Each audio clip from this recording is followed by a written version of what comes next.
C'est parti, il enregistre. Ok, donc on va commencer. Donc comme vous l'avez vu, bah, j'avais programmé un envoi en je sais plus à quelle heure, à 2 heures ou 2h30 ou un truc comme ça, pour que vous ayez donc l'ensemble du devoir numéro 2. Donc moi ce que j'aimerais, comme je vous en avais parlé au début de la formation, hein, au bout de 3 semaines, de faire un sujet complet. Donc ce que j'aimerais moi c'est que ce sujet, vous le fassiez dans sa totalité.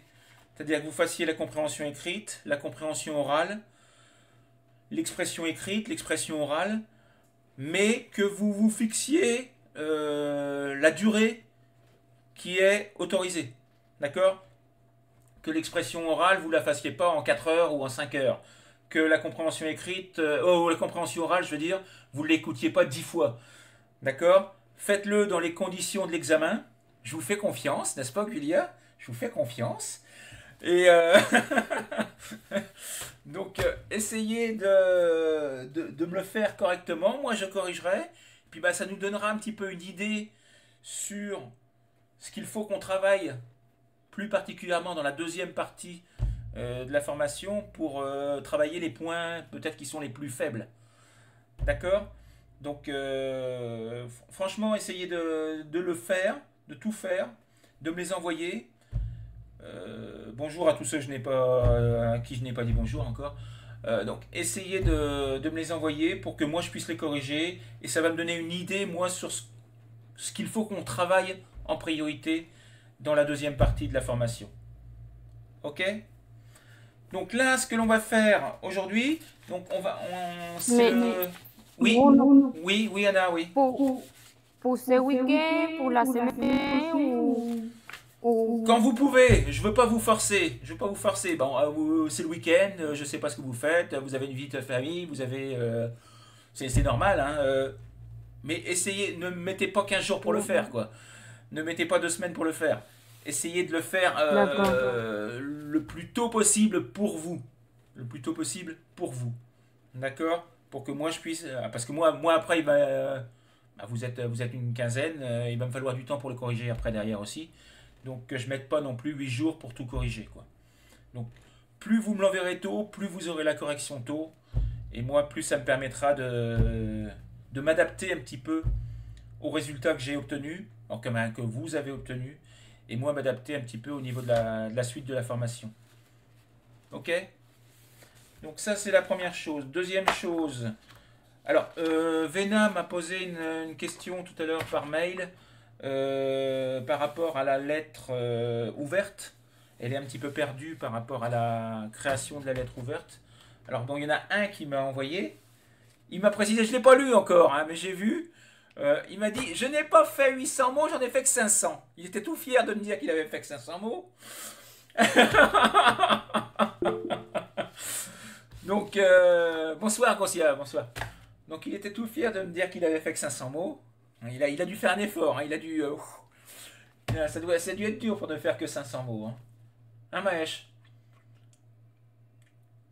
Il Ouais. fallait couper des choses. Il Ah oui, fallait... bah j'imagine, Oh oui, non. oui, oui, oui. Maël, c'est quand ton livre? Je déteste la production écrite. Je déteste, au contraire, je déteste. Je préfère la Ah bah production heureusement. orale. Et Toujours. heureusement, qu'est-ce que ce serait? On Heureusement. met 1500 mots, 2000. Oh, Ouais, c'est trop. ouais, ouais. Mais Non, bon, ça dépend bah, du Je suis un sujet. journaliste. si Non, non, si ça certains dépend d'entre du vous, sujet. si certains d'entre vous veulent continuer sur le C2, habituez-vous, hein, parce que c'est 800 minimum. Hein. Minimum. C'est-à-dire que vous n'avez pas le droit d'être en dessous. C'est même pas 10%, c'est 800 minimum. Donc, Non, 700, c'est 700. hein? Alors, Maël, tu es en train de préparer le C'est 7, non, C2? c'est 800? Oui, Ah oui, bon oui, sang. c'est 700. C'est 700. Ah, Ah, pour moi, c'est 800. oui, mais c'est bon, 700. Ah bon. Bon, bah, c'est 700 alors. Pour moi, c'est 800, mais bon, c'est pas grave. On n'est plus à Ah 100 ouais, près. mais De toute je façon, suis on va heureux donner- que c'est 800. On n'est plus à 100 près. Donc là, on va revenir un petit peu sur le sujet numéro 1 que je vous avais envoyé sur l'expression orale. Donc c'était sur le bien-être animal. Et je voudrais que vous me disiez d'abord ce que vous avez retenu un petit peu des textes, si vous les avez lus. Des textes. quelles sont les idées principales qui sont présentes dans les textes. Donc là, je vous écoute, c'est à vous de parler. Dans le premier texte, on parle des 5 droits animaux pour les animaux.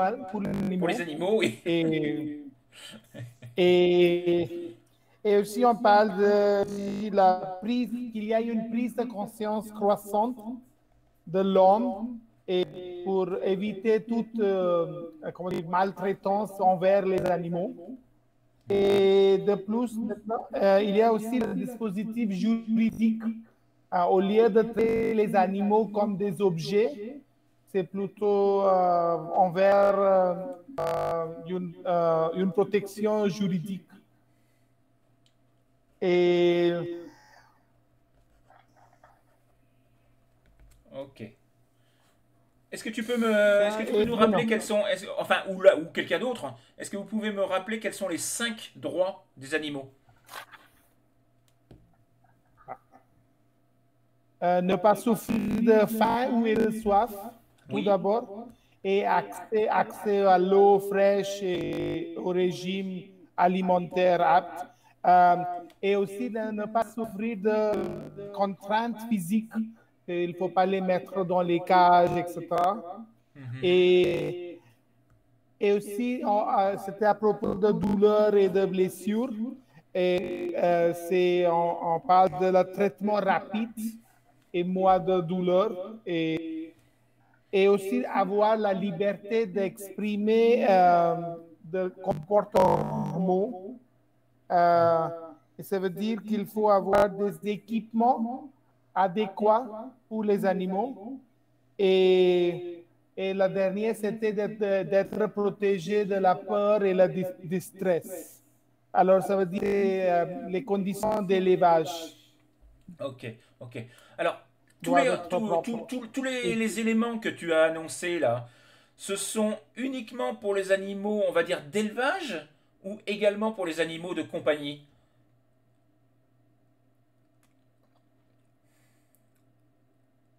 Quand on parle par exemple de faim et de Je soif. crois que pour, je crois Oui, c'est que Anna, pour oui. tous les animaux, non? Oui, oui, oui, c'est pour tous les Non, animaux. Ça mais le concerne. problème, c'est qu'en France, ils ont... Oui, le problème, c'est qu'en France, ils ont divisé les animaux dans les catégories. Il y a les animaux de compagnie, animaux d'élevage, animaux sauvages et animaux laboratoires. Ouais, ouais, ouais, ouais. Mais je sais que pour par exemple la Alors, première, l'eau et la nourriture, Mais il y je a. pense que ça Ouais. sert à tous les animaux, non? Ouais, ouais, ouais. L'eau et la nourriture notamment, ça Pardon, concerne oui, tous les on se trouve animaux. Ça concerne tous les animaux parce que je sais qu'en France, il y a des personnes qui se sont fait sanctionner parce que ils ne nourrissaient pas ou ils ne donnaient pas suffisamment d'eau à leurs animaux, notamment des élevages qui ont été fermés, des élevages de chiens qui ont été fermés parce que bah, les chiens étaient dans des conditions de vie catastrophiques. Donc ça, il y a eu des problèmes là-dessus aussi. Donc c'était des élevages de chiens de compagnie, hein, de race de chiens. Et c'était une catastrophe. C'était une catastrophe. Donc voilà. Texte 2. Mais ces Pardon, 5 lois, ce sont les texte 5 deux. lois pour le monde, hein, ce n'est pas en France. Oui, oui, C'est oui, une oui, oui, oui, oui, oui, organisation oui, oui, oui. de C'est au niveau femmes. mondial, oui. Oui, Samir, tu En voulais dire France, quelque on chose? en a 3. Non, non, non, non, rien. J'ai pas reçu le document. C'est où le document ça? Parce que C'est le document que je vous t'as avais envoyé ça fourni. ce matin sur la compréhension de l'oral. C'est le sujet 1 que Non? je vous avais fourni mercredi. Il a été mis sur Classroom mercredi et c'est l'expression Mercredi. orale, ce sont les dernières pages du document. Mercredi. Ah, voilà. D'accord. Donc texte 2, qu'est-ce qu'ils disent? Mais j'ai une question. Oui, Anna. Et pour maïs, c'est ce que tu as dit, les catégories, c'est seulement en France? Ce que j'ai lu, c'était en France. Je n'ai pas lu si ça s'applique aux autres pays aussi. Ce que j'ai lu, c'était en France. En France. D'accord. En Inde, il n'y en a pas. Alors, je peux toujours faire une référence. En Inde, ça n'existe pas. Mais de toute façon, les Moi, règles sont. c'est On que en parlera je... tout à l'heure. On en parlera tout à l'heure, mais c'est vrai que les règles sont totalement différentes d'un pays à l'autre. Par exemple, si on prend l'Inde, je sais que D'accord. les animaux ont un statut particulier en Inde. Notamment les vaches, Ça non? dépend de quel animal. Hein. Les vaches. Oui, notamment les vaches. Oui, notamment les vaches. Parce qu'ils sont sacrés. Oui. Et même les cochons. Mais aussi les cochons, mais parce qu'on a une grande population musulmane, alors les cochons sont aussi, ben, ils ne sont pas très bien sûr, mais quand même, on ne peut pas les, comment dire, bon, Ouais, ouais. Mais parce qu'ils les sont vaches, considérés comme des animaux sales. les bovins sont totalement sacrés, si je me trompe pas. Oh, oui. Oui. Mais j'ai fait référence aux catégories d'animaux. Tu as dit, je ne sais pas, ce sont dans les documents, c'est que je n'ai pas... Non, Ah, c'était pas d'accord. dans le domaine, parce que je lu un peu, parce que les documents étaient un peu Ah, voilà. Et secs. c'est Alors, là que c'est je- très intéressant, vous voyez. C'est là que c'est très intéressant, c'est que Mahesh, il est allé au-delà des documents. Donc Oui. il va au-delà des documents, et c'est ça qu'on attend de vous sur un CA. C'est que les arguments que vous allez donner ne seront pas uniquement les arguments présents dans les textes. D'où Parce que les l'intérêt. arguments dans le texte ne sont pas suffisants parce qu'ils sont des chiffres. Alors, ça sera presque impossible de parler pendant une dizaine de minutes sur les chiffres et on va juste répéter. Alors, on n'apportera rien à la discussion. D'accord. D'où l'intérêt de lire, d'écouter, d'aller sur YouTube, de se renseigner, de faire des recherches, bien-être animal, etc., etc. Vous allez trouver énormément de vidéos qui vont vous donner des points de vue Et différents. récemment, France a passé une loi où il a interdit les animaux dans les cirques. Oui. Alors, je viens d'entendre ça, ça fait un mois, presque un mois. Alors, c'était dans ma tête, alors j'ai des idées. Mais je crois qu'en Italie également, non? Les animaux sauvages dans les cirques ne sont pas interdits en Italie depuis un an? Ah, je sais pas, il y avait une idée, mais je sais pas si ça aboutit à Parce une que je sais qu'en loi Grèce, qui bon, il n'y a pas de interdit grec. les animaux sauvages. Il n'y a pas de grec parmi nous, Qui interdit- mais je sais qu'en Grèce, ils sont interdits notamment dans les cirques. Les cirques n'ont plus le droit d'avoir d'animaux sauvages. C'est-à-dire éléphants, lions, tigres, etc., etc. Tout ce type d'animaux sont interdits dans les cirques maintenant en Grèce. Donc c'est vrai que les règles sont totalement différentes d'un pays à l'autre. Quand on prend l'Espagne, par exemple, l'Espagne autorise encore les corridas dans certaines régions. Alors que dans d'autres pays, c'est totalement interdit. Je sais que, par exemple, en Espagne, oui, selon les régions, c'est pas la même chose. Je crois qu'en Catalogne, c'est totalement interdit. Madrid aussi. Alors qu'en Andalousie, c'est encore autorisé. Donc, c'est vrai que c'est différent selon les pays. Les lois sont différentes même à l'intérieur même d'un pays. Donc, c'est vrai. C'est Mais là je qu'on pense voit qu'en que c'est France- intéressant en France de se aussi. renseigner pour pouvoir argumenter. D'accord? Et ça, c'est extrêmement important de... Vas-y, Mais en vas-y, Maëch. France aussi, il y a des règles pour, comment dire, tirer les oiseaux. Comment s'appelle ce sport? Les Où oiseaux on tue migrateurs. les Ah oiseaux. oui, oui, alors, Oui. alors, il y a eu un problème cette année. C'est-à-dire qu'en fait, le lobby des chasseurs, ce qu'on appelle le lobby des chasseurs en France, est extrêmement puissant. Et Monsieur Macron étant un chasseur lui-même, forcément, ils sont un petit peu favorisés. Donc, c'est vrai que ce lobby... Mais il a pris une décision cette année qui va à l'encontre des chasseurs. C'est-à-dire qu'il y a dans le sud-ouest, notamment de la France, Bordeaux, etc., etc., il y a ce qu'on appelle la chasse à la palombe. C'est-à-dire qu'il y a les palombes qui migrent, et donc bah, ils font vraiment du tir au pigeon. Hein. Ils font du tir au pigeon sur les palombes, et notamment il y a un type de chasse qui est vraiment odieux. C'est-à-dire qu'en fait ils mettent de la glu, de la colle, sur les arbres. Et donc les palombes viennent sur les arbres et sont bloqués sur les arbres, et ils les prennent directement sur l'arbre. Ce qui est encore plus simple. Et ça a été interdit cette année.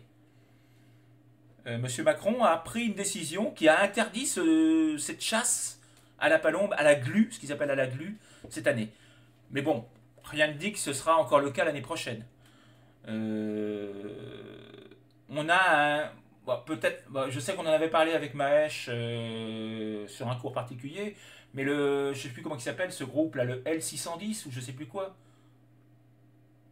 Tu sais le groupe qui ils font en fait, ils se font embaucher dans des abattoirs. Ils se font passer pour des ouvriers qui cherchent du travail dans des abattoirs. Et avec des caméras cachées, ils filment les conditions d'exécution des animaux dans les abattoirs. Et ils mettent ça ensuite sur YouTube. Je crois que c'est L614 ou un truc comme ça, le groupe L614. Et les vidéos qu'ils mettent, mais sont horribles. Ils ont montré notamment les vidéos. Vous connaissez tous certainement le fromage Roquefort. Oui. Le Roquefort, donc c'est un fromage de brebis. D'accord? Mais évidemment, seules les brebis donnent du lait. Les mâles, ils ne donnent pas de lait, c'est évident. Ok? Donc les mâles sont envoyés dans des abattoirs directement. Dès l'âge petit, ils sont envoyés dans les abattoirs pour la viande. Mais il paraît que les conditions d'exécution ils meurent les uns sur les autres. Et ça a été filmé par cette organisation qui l'a mis et qui a réussi à faire fermer certains abattoirs. Parce que les conditions... Mais Bruno, eh oui, ça arrive aussi avec les poussins mâles. Oui, oui. Les poussins. Oui. Oui, c'est vrai que l'élevage aviaire, ce qu'on appelle l'élevage aviaire, donc les oiseaux de basse-cour, c'est une catastrophe. C'est une catastrophe. Ils sont brutalement éliminés. Oui. Oui. Bah, quand on voit également, bon, je ne sais pas comment ça se passe dans vos pays, mais le transport notamment des porcs, le transport des porcs dans les camions, ils hurlent, on les entend hurler à 3 km. Ils sont pressés. Ils sont pressés. Cet été, on a eu une canicule. Il y en a certains qui sont morts de chaleur dans les camions, etc. Mais c'est une catastrophe parce qu'ils ne sont pas abreuvés, ils n'ont pas d'eau pendant le transport.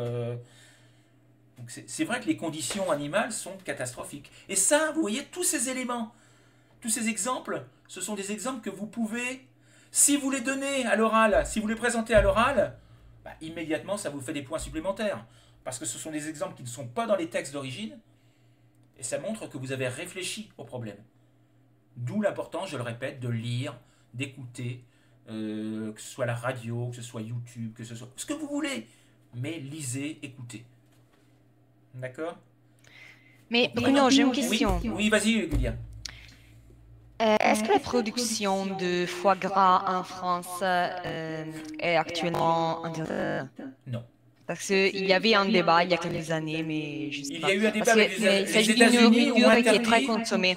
Oui, les États-Unis ont interdit l'importation de foie gras.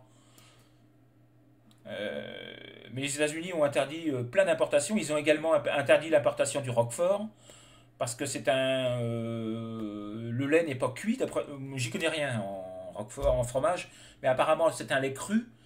Et donc, il y a des risques pas de virus, mais de bactéries ou de choses comme ça dans le fromage. Voilà. Donc, je sais que les États-Unis avaient interdit l'importation de Roquefort et également de foie gras pour des raisons de protection animale. Mais je ne sais pas où il en est actuellement. Franchement, j'en sais rien. Mais il y a toujours de la production de foie gras, oui. Tu t'empêcheras jamais les Français de manger du foie gras à Noël. Non. Mais c'est vrai que la production de foie gras, c'est catastrophique aussi. Les oies et les canards sont nourris de force. Sont vraiment nourris de force. Oui, ils sont gavés. Ils sont gavés. Et justement, ils ont un foie totalement hypertrophié. Et c'est ça qu'on mange. Moi, personnellement, j'aime pas le foie gras. J'aime pas le foie gras. Mais c'est vrai qu'il y en a beaucoup qui en mangent, oui. Il y en a beaucoup qui en mangent. Mais bon, il y a plein de choses qu'on mange en France que certains trouvent... Comment vous pouvez manger des choses comme ça? Les escargots, les pâtes de grenouille. C'est vrai, mais c'est très bon. Qu'est-ce que c'est bon? Non. Oui, les escargots, vous en mangez en Pologne aussi? Non, Ouais. non, on n'en mange pas. On vous les envoie. Ah oui, d'accord. Ok. Donc, c'est vrai que le bien-être animal, c'est un sujet extrêmement important, qui est d'actualité, parce qu'ils en parlent beaucoup actuellement, que ce soit donc dans les abattoirs, que ce soit dans les cirques, que ce soit les fêtes, on va dire, culturelles, comme les corridas, etc., etc. Tous ces sujets sont extrêmement importants. Sont extrêmement importants. Euh, donc, vous, sur un sujet comme ça, qu'est-ce que vous présenteriez comme plan?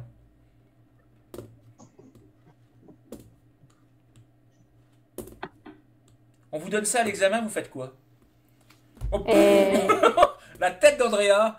La Je tête pense que d'Andrea. c'est un sujet où il faut savoir, où il faut connaître vraiment certaines dynamiques. Sinon, par exemple, moi, j'ai beaucoup de difficultés et j'aurais beaucoup de difficultés à développer un sujet d'envergure, Mais franchement. avec les documents, on peut présenter la situation actuelle et avec des exemples, si vous avez des exemples avec vous. Et d'autres parties, on peut bien expliquer pourquoi il faut, comment et pourquoi il faut s'arrêter ces pratiques, tout simplement. Bon. Alors, pourquoi et comment? D'accord? Pourquoi, comment? Donc, première partie, pour toi, ce serait donc état des lieux. Pourquoi, comment? Oui, et pas Ouais, oui. ok, très bien. Il y a des avantages et des avantages. Des Ah bah non, il n'y a pas inconvénients de ça, d'avantage. selon. Il n'y a pas il y a pas d'inconvénient, on va dire. Par rapport à la protection animale, il n'y a pas Mais d'inconvénient. on peut toujours expliquer, surtout pour moi, parce que je viens d'un pays en voie de développement, je peux toujours expliquer le point de vue de ce pays, pourquoi ces pratiques sont toujours, continuent toujours, mais ça ne va pas être une grande partie de ma production. Oui. C'est tout, Rappelez-vous que on va quand vous faites un après. plan, il faut que vos différentes parties soient plus ou moins égales en temps. D'accord? Vous n'allez pas mettre 1 minute sur les avantages et 15 minutes sur les inconvénients. Ça va montrer, si vous faites ça comme ça va montrer tout de suite au correcteur que vous n'avez pas réfléchi et que votre plan n'était pas valable. Votre plan n'était pas adapté. D'accord?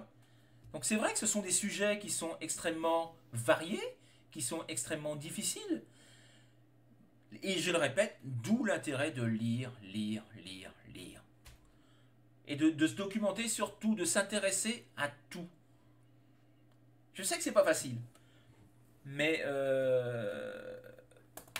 il faut vraiment s'intéresser Alors, à tout. comment on va aborder ce sujet? Alors, bon, l'état des lieux. Excusez-moi. L'état des lieux, oui, par non? exemple, ça serait quoi? État des lieux, vous pourriez parler de quoi?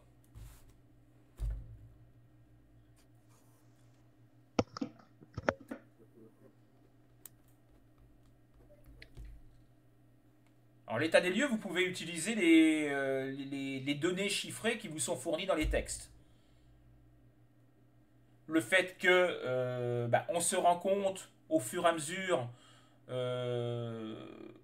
des années, disons, l'humain commence à prendre conscience que l'animal a besoin lui aussi, il a des sentiments, il ressent la douleur, et que l'homme petit à petit prend des mesures en faveur du bien-être animal.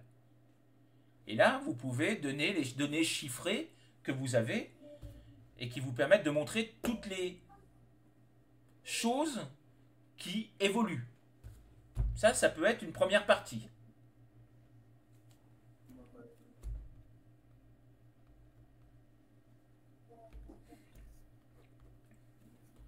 Alors pourquoi?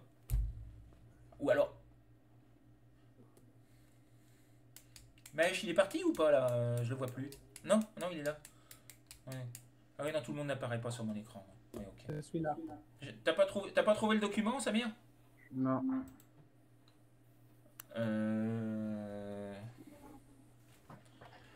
Attends, je vais te dire, c'est... je vais l'ouvrir moi de mon côté. C'est le sujet incomplet, je crois, qui s'appelle C'est la sujet partie de la- incomplet.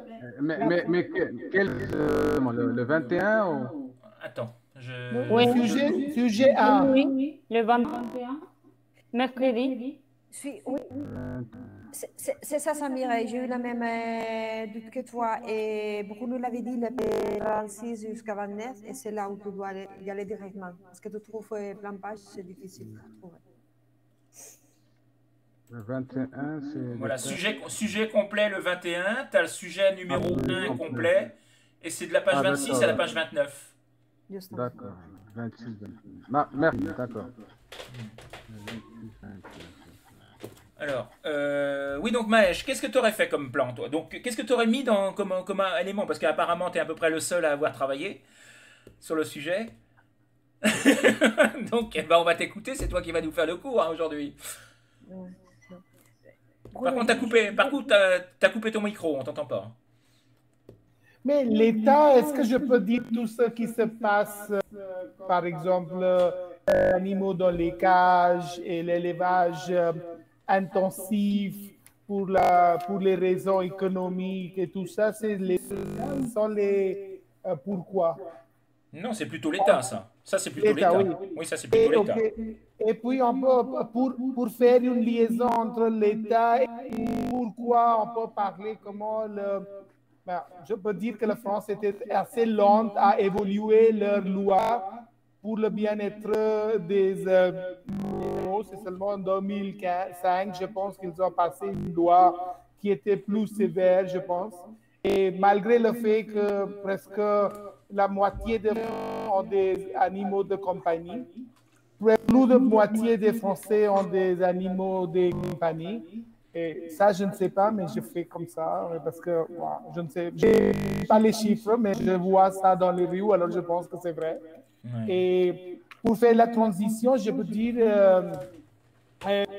et on peut parler d'ici, mettre les règles qui sont dans les 5 droits dans le monde et les 3 droits en France qui sont maintenant valables et qui doivent être respectés.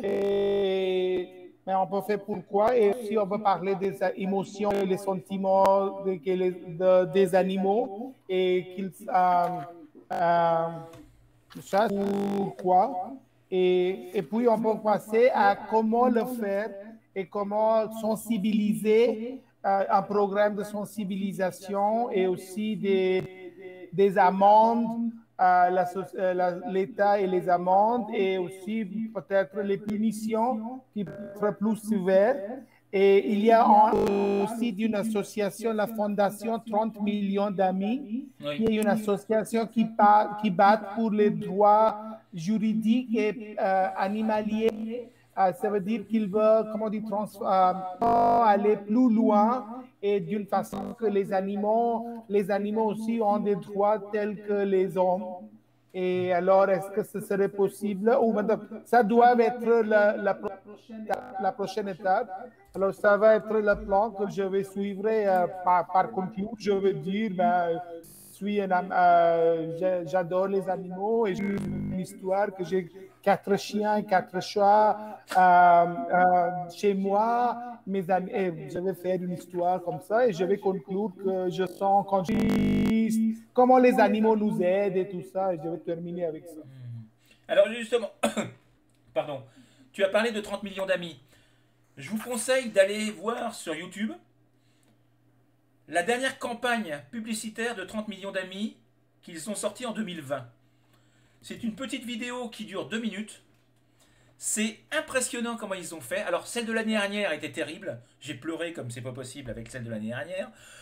Mais celle de cette année, en fait, ils ont mis en scène un tribunal. Et donc, c'est le chien qui est l'accusé. Et donc, le juge commence à donner toute la liste des accusations qui ont été faites contre le chien. On l'accuse de s'amuser avec les enfants, d'attendre son maître gentiment tous les soirs. Donc en fait, toutes les accusations qu'on fait, ce sont des choses bien qu'il fait le chien. Ce sont des choses extraordinaires que fait le chien, que ne ferait peut-être un homme. Et puis à la fin, on dit, la dernière accusation, c'est « Vous avez attendu votre maître pendant 3 heures, attaché à un arbre. » Donc le maître qui l'a abandonné. Mais en fait, les chiens abandonnés en France, la moitié du temps, ils sont euthanasiés. Et donc, à la fin, le juge, il dit, en raison de toutes les fautes que vous avez commises, qui n'en sont pas, en fait, vous êtes condamné à mort. Et le texte à la fin, c'est « En France, la peine de mort n'existe plus, sauf pour les innocents. » Et c'est vraiment très très bien fait. C'est vraiment très très bien fait. Et la campagne publicitaire, c'est de quelle année? Cette année, 2020. 2020. D'accord. 30 millions d'amis, 2020, campagne, tu mets, tu vas le trouver tout de suite. Ça s'appelle Les Innocents ou quelque chose comme ça, le titre, c'est Les Innocents, je crois. Bruno, oui. Le phénomène de l'abandon... Est-ce que tu peux augmenter un petit peu ton son, Gosia? On t'entend pas très bien. D'accord. Je sais pas le faire. Bon. Attends, je vais... Alors, attends. C'est ça. Voilà, là c'est mieux, oui. Là c'est mieux. D'accord. Alors, vous voulez dire que le phénomène de l'abandon des animaux de compagnie est très répandu. Et ça, surtout avant les vacances et pendant les vacances. Oui. Et les familles laissent leurs chiens, surtout leurs chiens, au bout des routes. Oui. Ben ça, évidemment, c'est dans l'état des lieux, vous pouvez en parler également de ça, de l'abandon des chiens. Enfin, des animaux de compagnie en général, surtout l'été. Surtout l'été. En France, il y a, je crois que j'ai vu un chiffre, moi, avec les B2 la semaine dernière. En France, je crois qu'il y a 100 000 animaux qui sont abandonnés tous les ans. D'accord? C'est énorme. Et il y a aussi un autre phénomène, c'est le phénomène des animaux. Oui. Il y a de plus en plus aussi de trafic d'animaux, notamment d'animaux exotiques. Il y a par exemple de races qui sont emportées des autres pays dans des voitures, dans des coffres. Ensuite, ils sont vendus en noir. Ouais. C'est surtout des chiens de... Il y a beaucoup de chiens de combat. Chiens de combat, notamment les pitbulls, les marques les races pitbull, etc. sont très souvent importées pour les combats de chiens, oui. Et il y a aussi le commerce des animaux sauvages, exotiques. Oui, c'est ce que je disais aussi tout à l'heure. Oui. On trouve de plus en plus des serpents, perroquets, crocodiles. Les gens maintenant, ils veulent n'importe quoi chez eux. Les poissons. Ouais. Moi, je voudrais expliquer mon expérience parce que j'ai eu une tortue d'eau pendant cette année parce qu'on avait fait une petite tortue et très sympa. Donc, je l'ai vue. Il y a quelques mois. Je ne pouvais pas garder la tortue, donc je me suis déplacée à un centre de récupération d'animaux et reptiles, etc., en Catalogne. J'ai payé pour que l'on récupère ma tortue. Il y a 30 000 tortues qui sont en Catalogne abandonnées et c'est ça le trafic illégal des animaux exotiques que tout le monde... Il y avait la queue pour donner des tortues. C'était incroyable, tous les chiottes comme ça, super sympa, et puis ça grandit. Les conditions... Bah oui, c'est ça le problème, c'est que ça grandit tellement qu'au bout d'un moment, les gens, ils savent plus quoi en faire, quoi. C'est possible de l'avoir. J'ai mis en argent et j'ai étudié pour comment adapter une tortue. Toute l'année, j'ai fait ça pour garder ma tortue. Finalement, je l'ai donnée. Je l'ai abandonnée, quoi. Mais bon, moi, je sais que j'ai ma belle-sœur, chez elle, elle a un anaconda qui fait 1,50 m. Waouh. Alors c'est bien parce qu'elle a son anaconda sur elle, sur le canapé avec elle, 30 anacondas sur le canapé. Moi non. Moi non. Moi non. Pas trop. C'est plutôt classique avec le chien, Bruno. C'est plutôt classique. Mais non, mais c'est vrai qu'il y a de plus en plus également de trafic de ce genre d'animaux exotiques. Exactement. Il y a également des gens qui arrivent à faire venir des félins. Lions, tigres, etc. Qu'ils font venir d'Afrique ou qu'ils font venir d'Amérique latine, etc. Donc, bon. Non, les tigres viennent de l'Inde. Hein? Oui, l'Inde a la plus grande population des tigres. Bengale. Oui, vous en avez encore? Vous les avez pas tous tués? Non, on a vraiment travaillé avec un programme on était, je pense, on avait 2000 ans. Non, on est arrivé presque à 4000. On a presque doublé notre chiffre dans 10 ans. Alors, l'Inde a vraiment travaillé. Il y a tout un programme qui marche bien en Inde pour les tigres. Mais il y a la Chine est le plus grand consommateur des animaux exotiques. Oui, bah oui. Pour des raisons médicinales et pour des raisons aussi farfelues. Mais ça me fait penser à autre chose. Un autre sujet qui peut être intéressant de parler dans ce sujet-là, c'est les conséquences, on va dire, négatives, entre parenthèses, de la protection des animaux. Je sais que par exemple dans les Pyrénées ou dans les Alpes, ils ont réintroduit des ours, des lynx, des loups, et ça pose énormément de problèmes avec les éleveurs, notamment de moutons. Parce que leur cheptel de moutons est totalement, la plupart du temps, détruit par les loups. Ok ? Alors qu'il n'y avait plus de loups dans les Pyrénées, ils ont réintroduit des loups volontairement, les groupes écologistes. Les loups se développent les uns après les autres, et des ours également, mais qui tuent énormément d'animaux d'élevage. Donc c'est vrai qu'il y a un problème on va dire, de cohabitation entre l'homme et l'animal. Oui, surtout en Inde aussi, parce qu'il y a des corridors pour les animaux, pour les tigres, comment dire, pendant l'été et l'hiver, pour aller, comment ça s'appelle ça? La migration. Et maintenant, ils sont de plus en plus occupés par l'homme pour les activités commerciales. Et ça pose un grand problème parce qu'il y a toujours un conflit. Et il y a un autre pays où il y a un gros problème aussi, je crois que c'est dans les pays canadiens, Canada, Norvège, etc., etc. Les grands pays du Nord, avec l'ours blanc. L'ours blanc qui maintenant, ils sont tellement nombreux qu'ils se retrouvent dans les villes. Donc on se balade le soir et on se retrouve face à un ours blanc en pleine rue. Donc ça doit pas être... Moi je serais pas fier avec un ours en face de moi. Non. Est-ce que vous êtes au courant des problèmes qu'il y a avec les sangliers? Alors les sangliers, maintenant il y en a partout. Maintenant les sangliers, il y en À a partout. Sagrada Familia, vous trouverez les sangliers la nuit. Les sangliers, des renards, il y en a partout maintenant. Oui. Oui, des renards, il y en a partout maintenant. Mais bon, est-ce que nous, en tant qu'humains, on a le droit de dire, on va les tuer parce qu'ils nous embêtent? Pourquoi on aurait plus d'importance qu'eux? Pourquoi notre vie serait plus importante que la leur? C'est une question que je pose. Mais tout simplement, on n'a plus de pouvoir. Tout simplement, la réalité, c'est ça.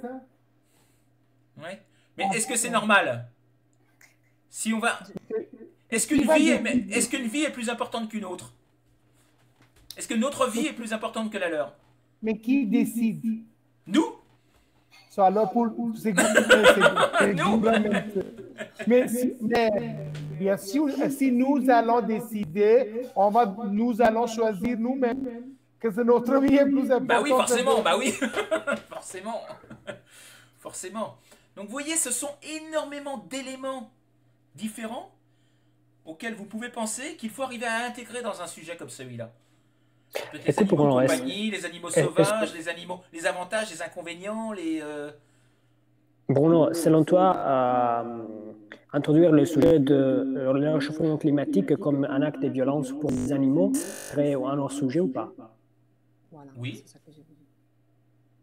Ok, mais ça, je me demande, c'est un peu ouvrir. Tu t'éloignes un petit peu, faut pas aller trop loin non plus, quoi. Faut pas aller trop loin, faut pas t'écarter trop. Là, le sujet, on te donne un sujet précis, c'est le bien-être animal. D'accord. La question, c'est celle-là, hein. Si je me rappelle bien, c'est test numéro 1. La question exacte, c'est... Enfin, c'est même pas une question, c'est une affirmation. C'est une affirmation. Mais on peut parler d'animaux de laboratoire, non? Parce que ça, c'est le bien-être et comment... Ça peut être un sujet également, oui. Les animaux de laboratoire. La préoccupation croissante du bien-être animal en France. En France. En plus, ils sont précis. Donc c'est vrai que les animaux de laboratoire, on peut en parler. Il y a certains chercheurs qui critiquent cette décision d'interdire la recherche animale parce qu'ils disent que si on revient en arrière, tous les prix Nobel de médecine, ils ont obtenu leur prix Nobel grâce à l'expérience animale. D'accord? Donc toutes les recherches, tous les résultats médicaux que l'on a eus dans les 80 dernières années, on les a obtenus grâce à l'expérience animale. Mais bon. Tous nos vaccins sont basés sur les essais sur les animaux. Oui, oui. Donc, oui, mais il y a aussi une industrie cosmétique qui teste beaucoup sur les animaux. Et ça, c'est inacceptable. Qu'est-ce qui est inacceptable? Qu'est-ce qui est inacceptable? Que les industries de cosmétiques testent sur les animaux pour des produits pour la beauté qui ne sont pas vraiment faits. Oui, ça c'est interdit maintenant, je crois. Les cosmétiques n'ont plus le droit, les produits cosmétiques n'ont plus le droit de faire l'expérience animale. Mais en Chine, je ne crois pas. En Chine, je crois que dans certains pays, alors ils font ça dans les pays qui peuvent. Ouais. Julia, en Chine, tout est possible. En Chine, tout est possible.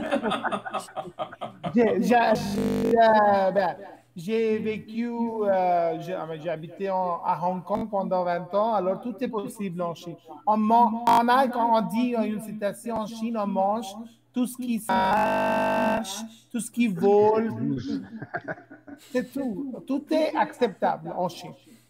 Bruno, une question. Non, il y a des lois, mais personne ne respecte. Alors, ça c'est... Et une question, Bruno. Oui. J'ai dû sortir des cours à un moment et je ne sais pas si vous savez parler de... Et on peut, dans l'exposé aussi, adopter des animaux au lieu d'acheter, non? Oui, oui, oui, ça peut être une solution. Ça peut être une solution. Oui. C'est une solution qui est proposée par beaucoup de... on va dire d'associations pour le bien-être animal, qui disent, mais pourquoi vous ne... on va dire... comment on dit en français ce mot? Je ne sais même plus. Pas vacciné, mais... pour qu'il n'y ait plus de bébés. Non, pour que les chiennes... Stérilisé. Stérilisé, merci. Merci d'aider le français. Merci, ouais. Vous êtes gentil. Pourquoi ne pas stériliser les chiens et puis de prendre en priorité les chiens qui ont été abandonnés? Oui. D'accord. On a une surpopulation animale. Quand vous avez vu mon chien mercredi, ce berger australien, donc je l'ai acheté moi il y a 11 ans. Je l'ai acheté à l'époque 750 €. Ce qui est déjà une belle somme pour un chien. D'accord? 750 €. C'est un chien qui ne supporte pas la chaleur. D'accord? Donc on en trouve en France, on en trouve dans les pays, on va dire plutôt au nord, mais il a tellement de poils que dès qu'il fait chaud, bah, il souffre énormément. J'ai vu, on est allé en vacances avec mon chien en Espagne, où il a souffert beaucoup. On a vécu pendant 4 ans là-bas, donc il passait ses journées dans la maison avec la clim parce qu'on ne pouvait pas le sortir. Il y a des gens qui ont vu mon chien, qui l'ont tellement aimé ses traces, qui en ont acheté et qui vivent à Almeria toute leur vie avec leur chien. Ouais.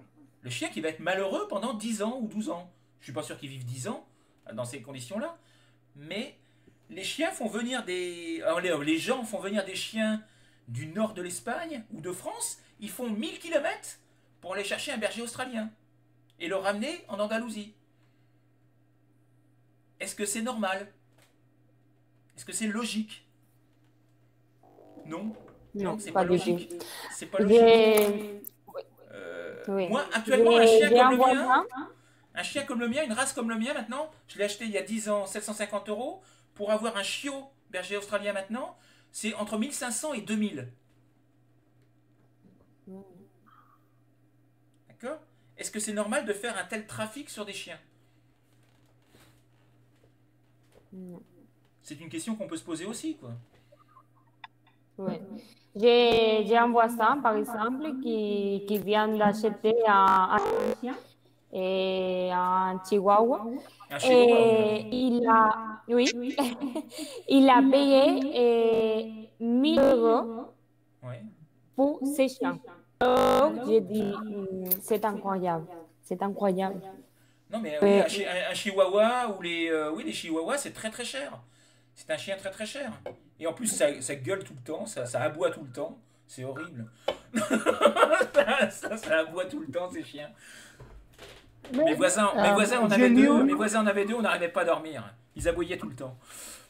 Mais j'ai lu aussi sur l'échelle européenne, il y a un programme qui s'appelle le 3R.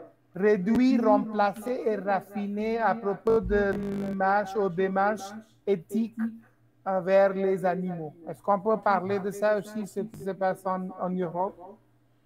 Alors, tu peux en parler, mais bon, il faut que tu restes un petit peu dans le sujet, puisque le sujet est clair, c'est en France. Ok. Le sujet, c'est en Mais France. pour parler de ce qui se passe en Europe et en France, on dit qu'il y a une différence malgré le fait que c'est l'Union européenne. Chaque pays a des lois différentes. Oui. Ça, par exemple, tu peux le faire en conclusion. En conclusion, tu vas faire une ouverture et tu vas montrer comment ça se passe dans les autres pays. Ça, c'est une possibilité aussi. Donc vous voyez, vous avez quand même énormément de sujets possibles. Et beaucoup de directions possibles à prendre. Après, il faut réorganiser les idées. Ça peut être, comme a dit Mahesh, ça peut être état des lieux, pourquoi, comment. Ça peut être avantage, inconvénient. On peut très bien faire avantage, inconvénient. On a vu qu'il y avait quand même pas mal d'inconvénients par rapport à la cohabitation entre l'homme et l'animal. On peut parler, ça c'est un point de vue, je ne sais pas si vous avez entendu parler, les véganes, le mouvement vegan. Le mouvement vegan est pour que l'animal ait les mêmes droits juridiques que l'homme. C'est-à-dire qu'il serait interdit de tuer un animal. C'est-à-dire qu'une poule aurait les mêmes droits juridiques qu'un homme. Si vous tuez une poule avec votre voiture, une poule qui traverse la route, vous êtes accusé de meurtre. D'accord? Donc, donc ça veut dire plus d'élevage. Ça veut dire plus d'animaux de compagnie. Parce que en fait, ce sont des chiens, on est les maîtres. Donc, ils sont notre égal, on n'a plus le droit d'être les maîtres d'animaux de compagnie. Donc, est-ce que ça pose pas là encore beaucoup de problèmes par rapport à la vie actuelle? Comment est-ce qu'il est possible d'en arriver là? Est-ce que c'est réalisable? Donc, vous voyez, il y a plein de directions possibles. Et ce que l'on attend de vous sur un C1, je le répète sans arrêt, c'est justement que vous soyez capable de montrer toutes les directions possibles. Enfin, ou le maximum, on va dire. Pas toutes. Mais de toute façon, je vous le rappelle, c'est en gros un quart d'heure. Un quart d'heure tout seul, un quart d'heure de questions. De toute façon, les questions auxquelles vous n'aurez pas répondu, ils vont vous les poser derrière. D'accord? Ils vont forcément poser des questions par rapport à ce que vous n'avez pas anticipé. Pour voir si vous êtes capable d'argumenter sur le vif, on va dire. Directement, sans réfléchir. Donc ça, les questions qui vont vous être posées seront très souvent en relation avec ce que vous n'avez pas dit. Ou ce que vous avez mal dit. Okay? Ou alors une troisième solution qu'ils ont, c'est de remettre en cause ce que vous avez dit. De vous dire, je ne suis pas d'accord avec vous. Mais ce sont des sujets difficiles.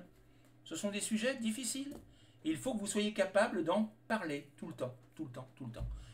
Et c'est d'où l'intérêt, je le répète, de faire des fiches argumentatives et de noter. Vous faites une fiche bien-être animal, vous notez les avantages, les inconvénients. Puis si vous tombez là-dessus, au moins vous êtes prêt.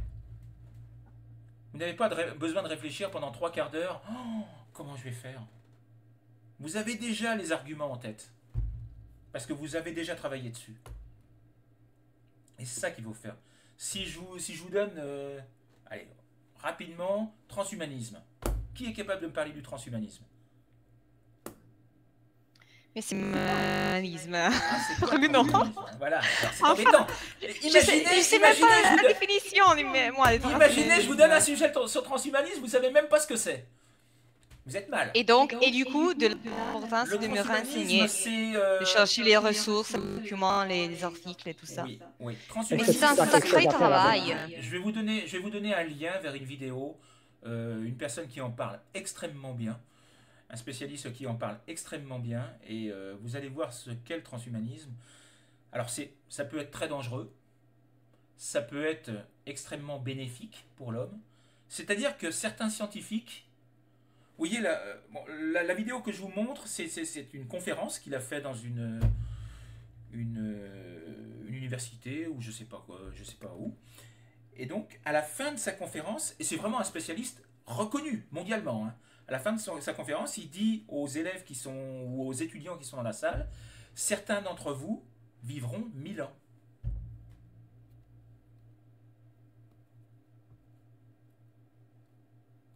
Parce que pour lui, l'évolution de la science est tellement rapide qu'on sera possible de régénérer un corps à volonté.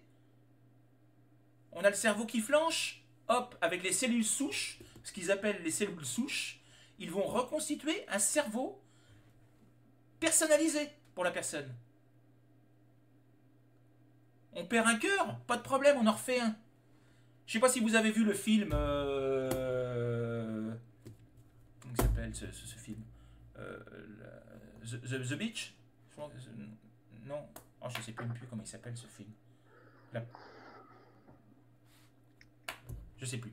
Enfin, des scientifiques qui créent un clone pour que les personnes riches puissent avoir un organe de rechange. Je sais plus je sais pas si vous avez vu ce film. Non. Eh bien, c'est la réalité. Actuellement, c'est la réalité. Ils n'en parlent pas trop pour l'instant, mais ils sont capables de reconstituer un organe grâce à l'ADN, mais un organe personnalisé pour chaque personne. C'est-à-dire que moi, ils ont mon ADN, ils vont dire, bah, avec ton ADN, avec les cellules souches, on va pouvoir te reconstituer un cœur si le tien il lâche. Et donc, ils pensent que certaines personnes ont de l'immortalité, on l'aura avant la fin du siècle. Oui, ici on est sur le débat de la religion, comment le Dieu veut, et tout ça. On peut toujours parler de le débat, non? Parce que c'est pas naturel, c'est pas normal, et ce sera plutôt pour les riches qui vont se profiter de cette technologie et cet avancement, et les restes, ça peut créer une société pas équilibrée, et ça peut poser une gamme d'éventail de problèmes pour la société civile, non? Oui. Mais eux, ils espèrent que, par exemple, toutes les maladies génétiques actuelles seront guéries d'ici quelques années. Les personnes aveugles pourront revoir, les personnes handicapées pourront remarcher, parce qu'on pourra reconstituer la colonne vertébrale, etc., etc. Donc pour eux, on sera des robots. Nous serons des robots. On n'aura plus rien de naturel dans le corps. Tout aura été recréé. Nous serons des robots. Mais on vivra éternellement. Alors, ça pose énormément de problèmes. Parce qu'actuellement, on est, je sais pas, 6 milliards ou 7 milliards sur la Terre. Si plus personne ne meurt... 7,8. Oui, 7,10, merci. Si plus personne ne meurt, on sera combien dans 150 ans? Comment on va faire pour nourrir tout le monde? Ok, ça pose un problème. On va sur la Lune. À coloniser la Lune et la détruire. Et puis On met ainsi que la planète le virus. transhumanisme, ça pose d'autres questions parce que transhumanisme, ça veut dire pouvoir choisir ta descendance. C'est-à-dire que moi, bon, en exagérant un petit peu, je veux un enfant blond aux yeux bleus qui ait un coefficient intellectuel de 180 et un garçon. Et puis, bah, je commande. Je commande. Oui. Et 9 mois plus C'est tard, la j'ai mon enfant La blond fabrication de aux vos yeux bleus qui génies. aura un coef de 180. On pourra faire n'importe quoi. On pourra faire n'importe quoi. Donc, c'est vrai. Et Mais ils ont excusez-moi, peur qu'à un moment donné, le robot prenne la place de l'homme. Et que l'homme, Ouais. un petit peu comme dans Terminator de Schwarzenegger, que l'homme soit, on va dire, l'esclave du robot. C'est le danger. C'est le danger. Bruno, c'est un peu comme dans le livre de Marc Lévy, L'horizon à l'envers, où des amis perdent leur ami, mais ils stockent sa mémoire pour pouvoir la mettre dans le cerveau Oui. d'une autre personne. Oui. Oui. Oui, oui. Mais ça, Et c'est... encore, Bruno, c'est la science qui a pris la place de la religion. Oui. Oui. Et donc, nous pouvons parler de scientisme, c'est-à-dire le pouvoir de la science qui est en pleine croissance pour la technologie. Et donc, nous pouvons parler des pouvoirs de la science à la place de la religion. Et cette personne disait que... Ah non, c'est une autre personne. J'ai vu une autre vidéo là-dessus aussi. Un autre scientifique très très reconnu disait que, il est médecin en plus, disait que dans 10 ans, mourir à 130 ans, ce sera une mort prématurée. C'est-à-dire que ce ne sera pas normal de mourir avant 130 ans. Donc, Mais là, il y a plein de questions. mais bon, il y a plein de questions. Comment on va faire pour nourrir tout le monde? Comment on va faire pour travailler? Comment on va faire pour payer ces gens-là? Ces gens-là qui vont prendre leur retraite à 65 ans? Mais comment on va les payer jusqu'à la fin de leur vie il n'y aura jamais de fin? Comment on va faire? Donc ça pose énormément de questions économiques, sociales, environnementales. Ça pose énormément de problèmes. Parce que bon, on a beau ne pas vouloir mourir, à un moment donné, c'est vrai que faut bien laisser la place. Il n'y a pas de place pour tout le monde. Il n'y a pas de place pour tout le monde. Bon, le plus tard possible, mais bon... Donc c'est vrai que ce sont des sujets qui peuvent vous sembler difficiles, mais qui, avec la refonte du DALF C1, peuvent vous tomber dessus. Parce qu'ils n'ont pu séparer la science de la science sociale. Sociale et science ne sont plus séparées. Donc vous ne pouvez plus choisir. Avant, on pouvait dire non, tout ce qui est science, moi j'en veux pas. Donc je me limite sur le social. Maintenant, vous ne pouvez plus. Donc vous pouvez très bien tomber sur le transhumanisme, vous pouvez très bien tomber sur la robotique, sur... L'autre jour, j'ai fait une sur gaz de schiste. J'avais aucune idée. Oui, gaz de schiste. Oui. Voilà. Gaz de schiste. Qu'est-ce que c'est que le gaz de schiste? Gaz de schiste. Mais j'ai dû... Ce sont des gaz, enfin ce sont des gisements, ils font ça surtout aux États-Unis en ce moment. Ce sont des gisements qu'ils vont chercher à très très grande profondeur. Mais le problème, c'est qu'en remontant le gaz, en fait, il pollue toutes les nappes phréatiques. Nappes phréatiques, oui. Les nappes phréatiques sont totalement polluées et tous les gens qui vivent autour meurent dans les 5 ans ou dans les 10 ans de cancer. Mais bon, ça rapporte. C'est très rentable financièrement, c'est très très rentable. C'est un gaz qui est très très facile à extraire. Donc, ils préfèrent tuer les gens qui habitent à côté, les laisser mourir à petit feu de cancer. Et puis, c'est ce que est en train de faire Trump, par exemple. Trump vient de... Alors, c'est au Groenland, je crois. Ah non, c'est pas le Groenland, parce qu'il voulait acheter le Groenland au Danemark. Mais le Danemark a refusé. Il se fait pas chier, lui. Mais je crois qu'il a fait ça en Alaska. En Alaska, Oui, Alaska. une zone protégée. Il vient de racheter une zone protégée pour pouvoir extraire du gaz de schiste de cette zone protégée. Mais il va totalement détruire cette zone protégée pour l'argent. Pour l'argent. Donc, vous voyez, ce sont plein de sujets techniques, extrêmement scientifiques, mais qui peuvent tomber. Qui peuvent tomber. Et vous devez être capable d'en parler. D'où l'intérêt de s'y intéresser avant. Parce que c'est pas le jour de l'examen que vous pourrez le faire. C'est pour ça que je vous disais que le C1, c'est, on va dire, un travail de longue haleine. Parce que, évidemment, vous ne pouvez pas voir 150 thèmes en 15 jours ou en 3 semaines. Il faut du temps. Il faut vous accorder du temps. Et puis, jouer un petit peu sur la chance aussi. Jouer un petit peu sur la chance aussi. Jouer un petit peu sur la chance. Jouer sur, oui, jouer sur l'actualité aussi. C'est quelque chose d'important. C'est vrai que l'actualité du Covid fait que, à mon avis, il y a pas mal de sujets qui vont être en relation directe ou indirecte avec le Covid. Alors ça peut être le travail à domicile, ça peut être l'école online, ça peut être l'environnement.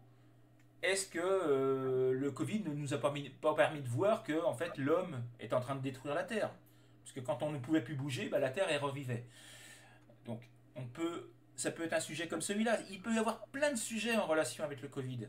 Les relations entre les hommes par rapport au confinement. Comment on a vécu ce relationnel à l'intérieur de la société. Vous voyez, c'est plein de sujets différents qui peuvent tomber par rapport au Covid. Et puis, ce qui s'est passé, je vous l'ai dit la semaine dernière, les attentats terroristes en France, ça peut être quelque chose qui peut tomber également. La laïcité, etc. Des sujets comme la laïcité peuvent tomber. Il faut vous intéresser à ça. Parce que l'éducation, c'est quelque chose qui, à mon avis, va fortement, surtout de la part de personnes qui veulent passer un examen français. Donc qui doivent s'intéresser à la France, qui doivent s'intéresser à la société française. Et donc la laïcité, c'est quelque chose qui, à mon avis, ils vont mettre en avant. Au niveau de l'éducation nationale, le gouvernement va faire en sorte que ce sujet de la laïcité soit bombardé pendant les programmes scolaires. Donc à mon avis, ça va tomber aux examens du DELF aussi, puisque ce sont des personnes qui veulent apprendre un examen français. Donc moi je vous conseille vraiment de travailler sur l'éducation, sur la laïcité, sur le respect, sur la liberté d'expression, d'où le sujet que je vous ai donné, sur la liberté d'expression. C'est des sujets qui peuvent très bien tomber.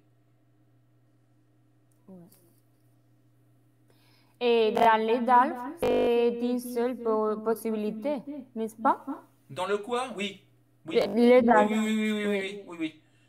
Oui, vous n'avez qu'un seul choix. Je dis ça parce que je sais que Caléoi, c'est deux.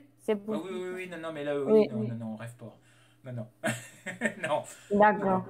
Non. La EOI, c'est un sujet qui est un petit peu différent, totalement différent du DALF. Hein. Les conditions d'examen sont totalement différentes. Mais la EOI c'est un examen espagnol. C'est pas un examen français, c'est un examen espagnol. Examen de français, mais pour des Espagnols, qui est fait pour vous. Et qui est fait par le gouvernement espagnol. Donc, espagnol. Ça n'a rien à voir. Et cet examen n'est pas valable en dehors de l'Espagne d'ailleurs. Si tu vas avec ton examen de C2 de la EOI à Paris, on va te dire c'est quoi ça? On n'en veut pas. Il est absolument pas valable. Il est absolument pas valable en dehors de l'Espagne. Donc oui, c'est un seul sujet. Donc en plus, si vous tombez là-dessus, vous n'avez pas le choix. Vous êtes obligé de parler de ça. On ne vous donne pas le choix. Ok? Donc c'est vrai que c'est difficile. C'est difficile. Mais bon, c'est intéressant aussi parce que ça vous permet d'enrichir votre culture générale, de s'intéresser à tout. Moi, j'ai découvert plein de choses. Hein. Parce que c'est vrai que c'est des sujets que je ne maîtrisais pas du tout non plus. Et puis, j'ai écouté énormément de vidéos sur YouTube, j'ai lu énormément. Et puis, on finit par s'intéresser. Et c'est très intéressant.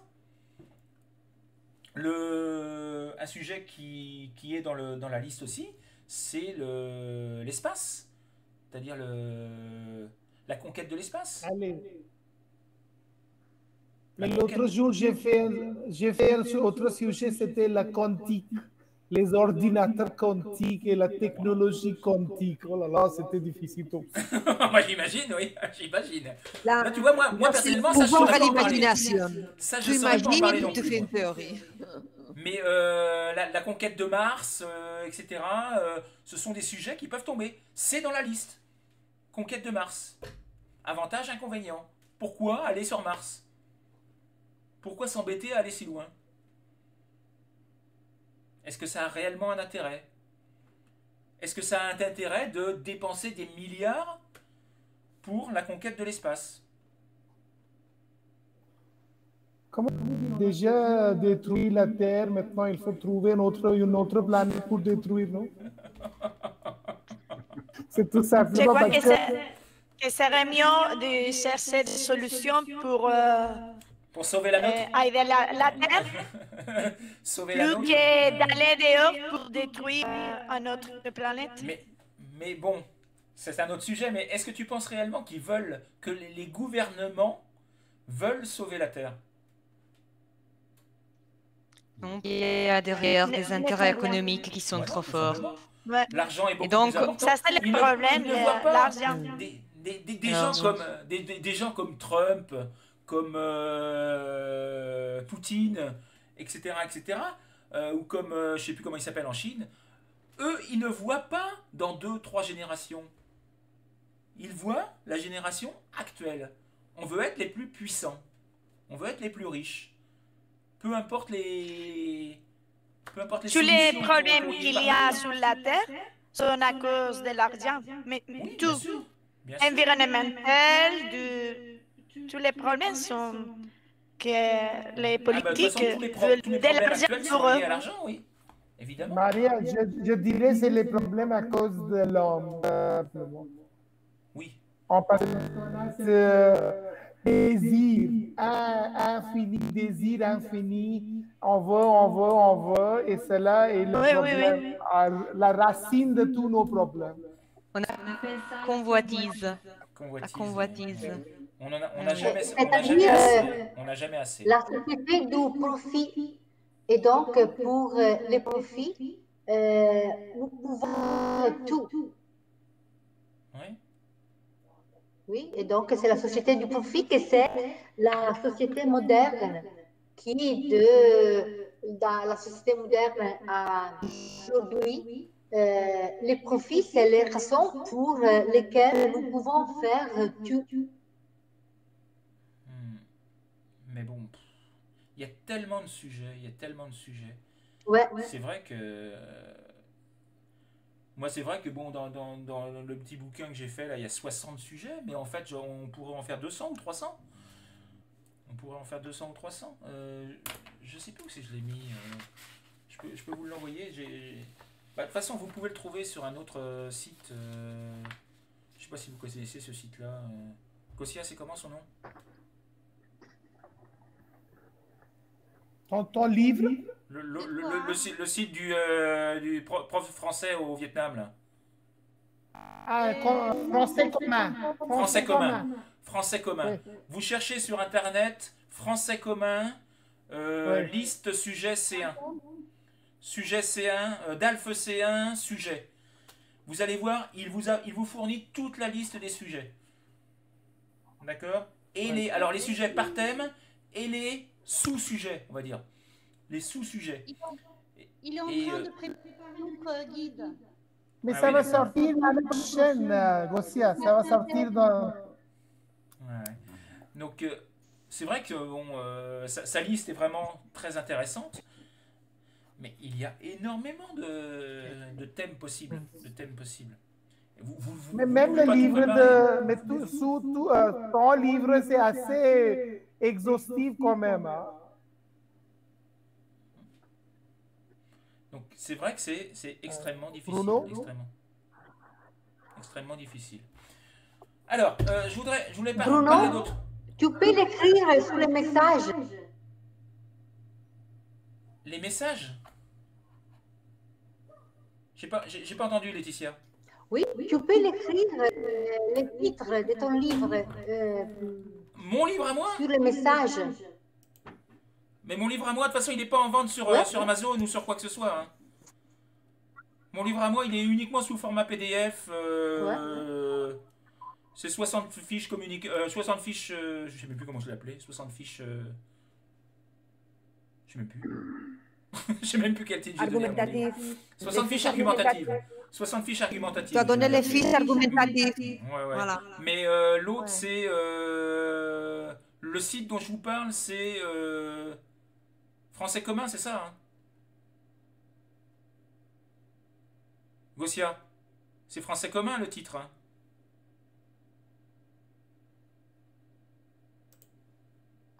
Plus personne ne m'entend là ou quoi? Je vais vous partager le lien. Ah d'accord, tu vas le partager, ok. Dans les commentaires. D'accord. Ok. Une chose, Bruno, s'il te plaît. Comment? Lors de l'examen, sinon un petit peu bloqué. Et... Tu m'entends, non? Oui, je t'entends, Samir. Oui, tu m'entends maintenant? Oui, moi je t'entends. Ce que je veux dire, c'est en ce qui concerne l'oral. Sinon, si je suis bloqué et je voudrais improviser, même si je sors un petit peu diffusé, ça me peut sanctionner exactement? Non. Tu vas être, tu seras sanctionné parce que c'est du hors-sujet. Le hors-sujet, c'est une des pires fautes que tu puisses faire. Tiens, Goskia vient de le partager. Il vient de partager le... Mais quelquefois, vous êtes en train de... Non, parce que faire du hors-sujet, c'est sujet. extrêmement dangereux. Hein. Faire du hors-sujet, c'est vraiment très très dangereux. Il faut vraiment rester... Non, je préfère... relation avec le sujet, mais pas avec le document. Ouais. Pour moi, c'est vraiment dangereux. Hein. Pour moi, c'est vraiment dangereux. Pour moi, il faut vraiment rester sur le sujet. C'est mieux d'être... Ouais. Alors, pour le quart d'heure qui reste, je voudrais revenir sur quelque chose qui m'a été demandé par Vena. Elle est un petit peu perdue, comme je vous l'ai dit tout à l'heure, par rapport à la lettre ouverte pour le... Alors, je sais pas si certains d'entre vous ont déjà commencé un petit peu à l'écrire, mis à part Mahesh, parce que c'est le seul que j'ai vu me l'envoyer. Est-ce que certains ont déjà des idées qu'ils pourraient partager un petit peu sur des arguments qu'ils pourraient proposer?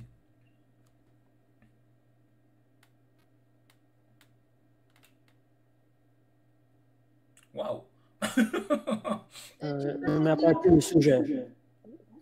Excuse-moi Bruno, tu parles de la lettre ouverte? Oui, la lettre ouverte. Je vous ai donné deux sujets. Oui, je vous ai donné deux sujets. Peu importe, l'un des deux. Mais j'ai choisi le sujet 1 en tant que professeur. Tu as choisi le sujet 1 Alors, et donc tu as... Alors, je ne l'ai pas lu, hein. Comme je t'ai dit, je l'ai pas lu. Tu as proposé quoi comme plan? Mais c'était un peu d'indignation qui s'est passé. Et les mots, l'inaction de part du gouvernement et tout ça. Et puis, j'ai parti un peu de loi de 2015 qui était censée former les professeurs comment enseigner l'expression de liberté et tout ça, qui n'était pas respectée et tout ça. Et puis, ce que nous exigeons en tant que professeur du gouvernement à faire. Et à la fin, j'ai fait une petite menace que les élections arrivent bientôt et vous aurez les résultats devant vous. Ouais. J'écris comme ça. Je ne sais pas si ça marche ou non. On verra. Ok. Oui, moi, je te dirais, hein, franchement, je te dis, bon, j'ai vu que tu m'avais envoyé le mail, mais j'ai pas eu le temps du tout de le lire. Je verrai ça. Alors, est-ce que d'autres avaient réfléchi un petit peu? ont eu le temps de regarder un petit peu les sujets? Moi, non, je vais avec beaucoup de retard avec les Julia non tâches. plus, Andrea non plus. Moi, je fais la lettre pour le ministère. Au ministère, je crois, je ne m'appelle plus. Oui. Ministère de l'Éducation. Et bon, je m'étais présenté et je devais tout simplement dire les raisons pour lesquelles il ne faut pas supprimer les langues étrangères de l'école, du système, du programme des écoles.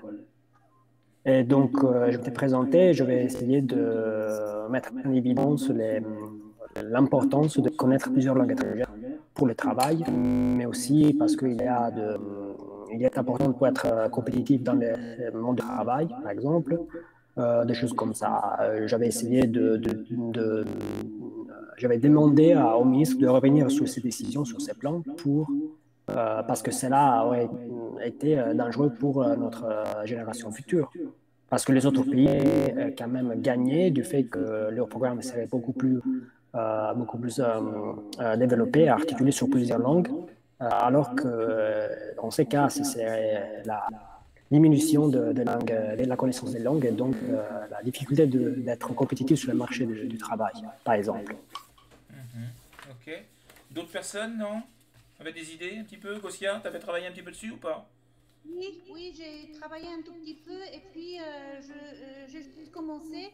J'ai voulu mentionner 3 dates importantes aussi en revenant en arrière pour rappeler ce que c'est la laïcité en France et son importance dans l'enseignement.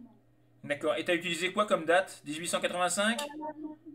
La Révolution, tout d'abord. 1789? Qui revendiquait déjà la liberté de conscience et l'égalité en droit de tous les individus. Ensuite, en 82, Jules Ferry. Jules Ferry, oui. École publique gratuite obligatoire. Et 1905. Et puis 1905. Voilà, normal. Ok. J'ai mentionné seulement les Lumières. Ah, toi, t'es remonté un petit peu avant. T'es remonté au XVIIIe siècle, toi. T'es remonté au XVIIIe siècle. Vous pouvez également parler, alors je crois que c'est 1967 ou 69, je sais plus. 69, quand il y avait la mixité. Voilà, la mixité. La mixité, 69. Interdiction de la mixité à l'école en France. D'accord? Non, obligation de la mixité, pardon. Obligation de la mixité pour interdiction. Obligation de la mixité en France. C'est-à-dire que les écoles unisexes sont interdites en France depuis 1969. D'accord?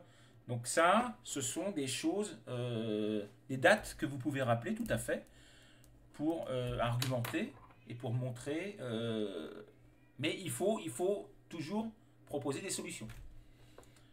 Comment Bruno, comment peut-on se battre pour obtenir la laïcité aussi dans les écoles privées? Oui. Aucune école. Dans les aucune écoles école privées sont. Non, aucune école n'est unisexe en France. D'accord. Contrairement à l'Espagne. L'Espagne, vous avez encore des écoles garçons et des écoles filles. En France, non. Ça fait 50 ans. Est-ce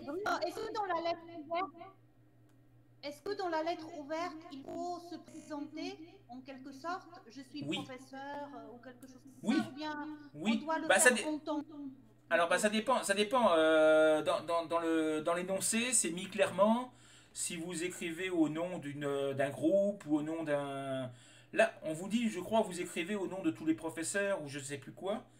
Donc, il faut forcément que tu parles. Alors, tu te présentes, mais tu te présentes comme, on va dire, délégué du groupe et comme porte-parole.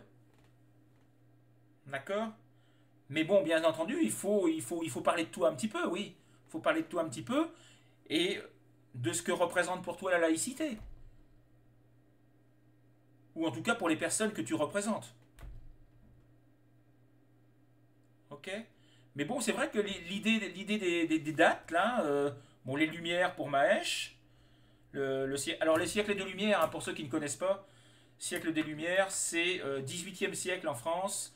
Ce sont des auteurs comme Montesquieu, Voltaire, Diderot, d'Alembert, l'encyclopédie, la création de l'encyclopédie. Donc ce sont tous ces philosophes du XVIIIe siècle qui ont vraiment posé, on va dire, les règles de une volonté de liberté. La philosophie. Ouais. Oui. Volonté de liberté de l'homme. Il critiquait donc la religion en général. Et le pouvoir de la religion sur la société, et il critiquait également le pouvoir royal sur la société. Donc il y avait vraiment deux critiques principales, la religion d'État et la royauté en général. Donc ça c'est le siècle des Lumières, qui a été réutilisé, des idées qui ont été réutilisées par les révolutionnaires en 1789, la Déclaration des droits de l'homme, même si tous ces philosophes étaient déjà morts. Ils sont tous morts au cours du XVIIIe siècle, donc ils n'ont pas connu la Révolution, sauf un peut-être, je crois, il y en a un qui était encore vivant, mais tous les autres sont morts avant, de mort naturelle. Hein. Mais donc ils n'ont pas connu un petit peu les conséquences des idées qu'ils ont développées. Et donc 1789, la Révolution, la Déclaration des droits de l'homme. Et puis ensuite, des idées qui sont redéveloppées au XVIIIe siècle par des auteurs comme Zola, comme Hugo, comme Balzac, donc des idées révolutionnaires un petit peu de liberté et d'égalité entre les hommes qui sont redéveloppés au XIXe siècle, jusqu'à donc 1882, Jules Ferry, école laïque pour tous, gratuite, laïque pour tous, et puis 1905, séparation de l'Église et de l'État. C'est-à-dire qu'il n'y a plus de religion d'État à partir de 1905 en France. Et donc 1969, fin de obligation de la mixité dans les écoles. Ce sont vraiment des dates importantes au niveau de l'éducation, de la philosophie et de l'évolution des idées en France. Bon, c'est un petit cours littéraire, un petit cours historique, mais qui peut vous servir également pour argumenter sur un thème comme celui-là. C'est-à-dire, pourquoi en est-on arrivé là au XXe siècle? Pourquoi on a... je vous conseille, alors je sais pas, je pense que je peux vous le retrouver. Je supporte pas cette émission, mais bon, pour une fois, il y avait un truc intéressant. Je vais essayer de vous retrouver un lien vers une jeune fille qui est comédienne et qui a écrit une lettre à propos de ce qu'elle a vécu, comme tous les Français, avec l'attentat qui a eu lieu la semaine dernière, et donc sur l'importance pour elle du mot laïcité. C'est extrêmement bien dit, elle est très jeune, hein, elle a une vingtaine d'années, hein. C'est extrêmement bien expliqué, vraiment je la félicite, et je vais essayer de vous envoyer ce lien. Écoutez cette vidéo et vous allez voir ce que représente la laïcité en France et pourquoi c'est si important pour les Français. D'accord? Par rapport à toute l'histoire que l'on a vécue, cette histoire de religion catholique qui est une religion, enfin chrétienne, pas catholique, mais oui, catholique, oui, qui était donc la religion d'État en France, pendant toute la royauté française. Et puis cette religion qui, tous ceux qui n'étaient pas d'accord avec cette religion-là, mais ils étaient condamnés. Alors pendant très longtemps, ça a été la mort, ça a été le bûcher, etc. etc. Après, c'était prison. La Saint-Barthélemy en France, c'est quelque chose qui a énormément choqué. C'est-à-dire c'est vraiment une guerre civile entre Français pour des questions religieuses, entre catholiques et protestants. Donc tous ces éléments-là ont fait que cette laïcité obtenue en 1882 puis en 1905 sont des éléments extrêmement importants pour les Français et qui représentent énormément pour eux. D'où l'importance des caricatures aujourd'hui, parce que on estime que la religion n'est pas une religion d'État et qu'on a le droit de se moquer d'une religion quelle qu'elle soit. Que ce soit la religion catholique, que ce soit la religion juive, musulmane, etc., etc. Ils estiment que la caricature est quelque chose de normal. Ça fait partie de la société, ça fait partie de notre éducation actuelle. Mais ça, il faut que vous soyez capable de le comprendre et de... Pas forcément de l'accepter, mais au moins de le tolérer. De le tolérer. Ok? Donc, ce ne sont pas des sujets faciles. Excusez-moi, Bruno. Oui, vas-y. Excusez-moi, Bruno. Je suis convaincue qu'il s'agit d'un point de vue historique. La France a remarqué le catholicisme et donc une religion qui va être soumise à l'État. Par rapport à l'Italie, par exemple, aux pays qui sont abordés dans la Méditerranée, qui sont soumis à la religion.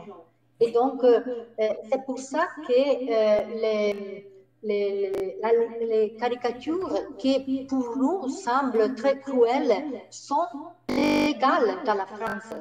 Oui. Parce que il y a une histoire, un lien avec l'histoire très fort. Oui, tout à fait. Et donc, c'est pour ça cette liberté de croire ou de ne pas croire, d'être croyant ou de ne pas être croyant, cette liberté, on l'a obtenue dans le sang, réellement dans le sang. Et c'est quelque chose qui est extrêmement important pour nous en tant que Français, parce que on a souffert, pas moi personnellement, pas les Français de 2020, mais nos parents, nos grands-parents, nos arrière-grands-parents, ils ont souffert dans le sang cette liberté acquise, et c'est quelque chose qui est extrêmement important pour nous. Aucune religion en France n'est subventionnée par l'État. Aucune religion n'est subventionnée par l'État. Si l'Église veut construire une nouvelle cathédrale à Paris, elle doit s'autofinancer. L'État ne donnera rien. D'accord? Donc, pour aucune religion. Pour aucune religion. Alors que, je suis sûr qu'en Espagne ou en Italie, où la religion catholique est quand même beaucoup plus forte, s'il y a un problème, l'État va subventionner. Alors qu'en France, non. Sauf pour des monuments historiques, où là, c'est plus réellement la religion qui compte, c'est l'histoire. Par exemple, avec ce qui s'est passé avec Notre-Dame de Paris, avec l'incendie de Notre-Dame de Paris. Là, ce n'est pas forcément la religion que l'on subventionne, c'est le monument historique. D'accord? Là, c'est vraiment différent. Mais non, la religion n'est absolument pas subventionnée en France. Il y a totale séparation de l'Église et de l'État. Totale séparation. D'où le droit qu'on s'octroie de pouvoir se moquer. De pouvoir se moquer, de pouvoir rire d'une religion. Chose qu'on ne pouvait pas faire avant. Mais ça, c'est de l'histoire. C'est vrai que c'est important. C'est important de connaître un petit peu cette histoire pour comprendre la mentalité française. Mentalité française. Que je ne cautionne pas tout le temps. Je le dis clairement. Hein. Pour moi, c'est vrai que, je crois que c'est Guilia qui me disait ça l'autre fois. Pour moi, Charlie Hebdo, ils vont trop loin. Pour moi, ils vont trop loin. Parfois, ils vont trop loin. Ils poussent trop loin la caricature. Mais bon. Mais c'est légal. Mais c'est légal. C'est légal. C'est légal. Ils ont le droit de le faire. C'est dans la Constitution. La caricature est autorisée. C'est légal. D'ailleurs, il y a... alors, c'est un... Comment il s'appelle celui-là? Le maire de Fréjus, je crois, dans le sud de la France. Le maire de Fréjus, qui est du Front National, hein, donc qui est extrême droite, vient de réutiliser les caricatures de Charlie Hebdo, qu'il a placardées. Oui, accepté, oui. Les caricatures de Charlie Hebdo, qu'il a placardées partout dans la ville. En hommage aux professeurs et aux morts de Charlie Hebdo. Il a remis ces caricatures partout dans la ville. Donc ça choque beaucoup de monde aussi, forcément. Mais oui, c'est quelque chose de légal. Quelque chose de légal. Qui peut choquer, je le comprends, je le conçois tout à fait, qui peut choquer. Mais on doit l'accepter. À partir du moment où on vit en France, on doit en accepter les règles et les lois. Moi, si je pars vivre en Inde, bah, il va falloir que je m'adapte à la société indienne et que j'accepte de respecter les règles et les lois indiennes. Si je vais en Russie, il faudra que j'en fasse autant. Si je vais, quel que soit le pays où j'aille, il faudra que je m'adapte aux lois, que j'accepte les lois. D'accord? Bah, les personnes qui viennent vivre en France, elles doivent accepter les lois françaises. Même si elles ne leur plaisent pas, ils doivent les accepter. C'est pas facile, mais ça peut être difficile, mais c'est comme ça. C'est comme ça. Mais si on décide de changer de pays comme moi, c'est normal d'accepter les lois du pays où je vis maintenant. Il y a des choses qui ne me plaisent pas. Ça ne veut pas dire que je ne dois pas les suivre. Je peux apporter quelque chose du mien. Je peux proposer des changements. Mais je ne peux pas refuser les lois. Voilà, tu ne peux pas les refuser. Tu ne peux pas les remettre en cause. Tu ne peux pas les remettre en cause, ces lois. D'accord? Et actuellement, ce que certaines personnes en France font, c'est remettre en cause ces lois. Ils veulent que ces lois soient adaptées à leurs besoins personnels. Non, la loi, elle est la même pour tout le monde. Moi, je te dis franchement, j'ai vécu 4 ans en Espagne. Je suis parti pour 2 raisons. Je suis revenu en France pour 2 raisons. Premièrement, la chaleur. Je ne supportais plus.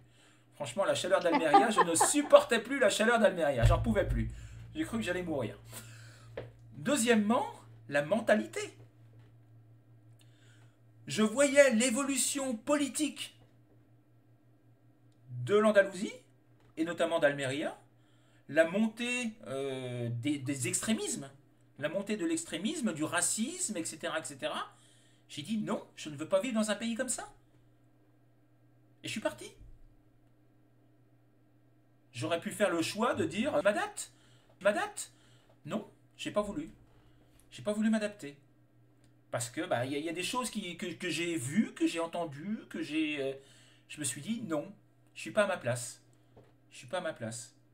Je me sens pas à l'aise. Je me sens pas à l'aise.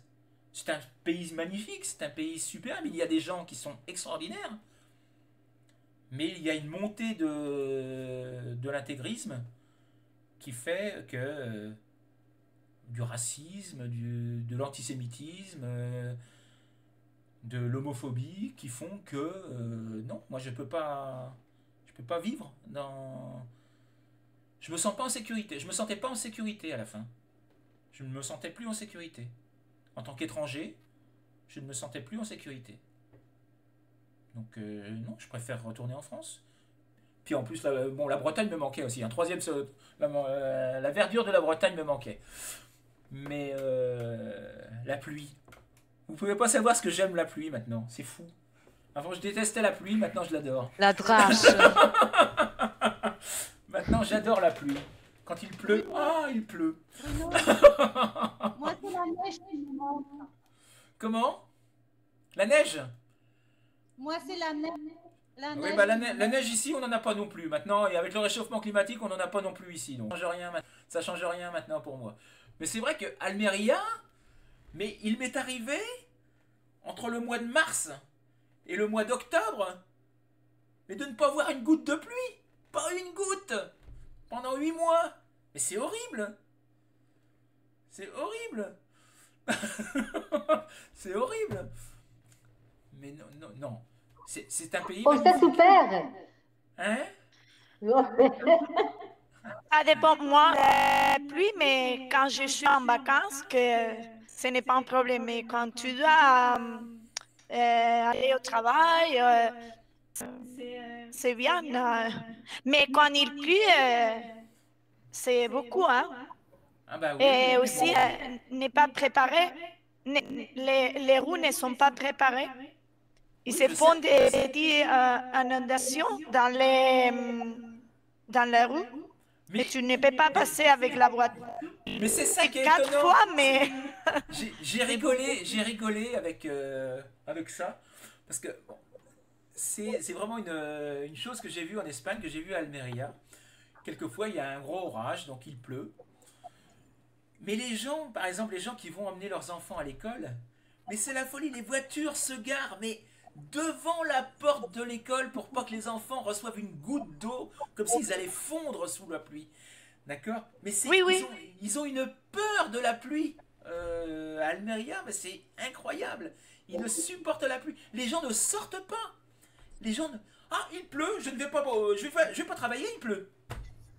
Comme s'ils allaient fondre. Mais c'est incroyable, les gens d'Almeria. Mais c'est vrai que les roues ne sont pas préparées pour sortir. Je suis arrivée chez moi, il avait pleuré, je ne sais pas combien de temps, et il fait comme une rivière dans la rue. Je ne peux pas même sortir de la voiture.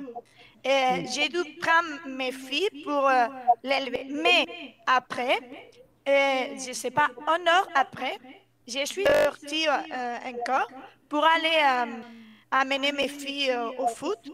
Et il n'avait rien, mais était tout sèche, je ne sais pas comment dire.